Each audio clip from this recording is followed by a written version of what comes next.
अस्सलाम वालेकुम, I am doctor Akhtar. बहुत सारे लोग क्वेश्चन करते हैं कि मुझे एज़मा है, साँस की एलर्जी है या नाक की एलर्जी है और प्रॉपर मैं मेडिसिन भी ले रहा हूँ और अगर साथ में कुछ लोग वैक्सीन भी कर रहे होते हैं कि मैं एलर्जी की वैक्सीन भी कर रहा हूँ, लेकिन मेरे जो एलर्जी के मसाइल हैं वो ठीक नहीं हो रहे। तो इसमें आम तौर पर वजह होती है कि आपके घर में कुछ ट्रिगर फैक्टर्स होते हैं, जिनकी वजह से आपके मसले मसाइल हो रहे होते हैं। और घर के ट्रिगर फैक्टर्स में जो ज़्यादा कॉमन है वो एक डस्ट माइट होते हैं। ये ज़्यादातर होते हैं कारपेट्स के अंदर, आपके जो पर्दे लटके होते हैं उनके अंदर और जो आपने आम तौर पर बहुत अच्छी कैटेगरी के लोगों ने सोफ़े रखे होते हैं लेकिन उनके ऊपर कवरिंग नहीं होती। तो ये आम तौर पर वजह होती है जिसकी वजह से आपके बार-बार जो है वो एलर्जिक अटैक्स आ रहे होते हैं। अब इसका हल क्या है?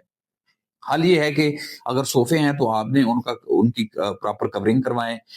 कारपेट्स को अगर आपने रखे हुए हैं, बेहतर तो है निकाल दें, अगर नहीं निकाल सकते तो उनको कम से कम 15 या 20 दिन बाद लाज़मी धोएँ। इसी तरीके से अगर पर्दे हैं तो उनको आपने हर 10 से 15 दिन के बाद लाज़मी धोना है।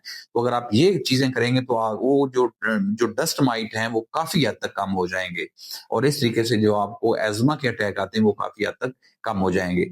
अगर आप ये नहीं करते तो आप प्रॉपर मेडिसिन भी लेते रहेंगे और उसके साथ-साथ आपको एज़मा के अटैक भी आते रहेंगे।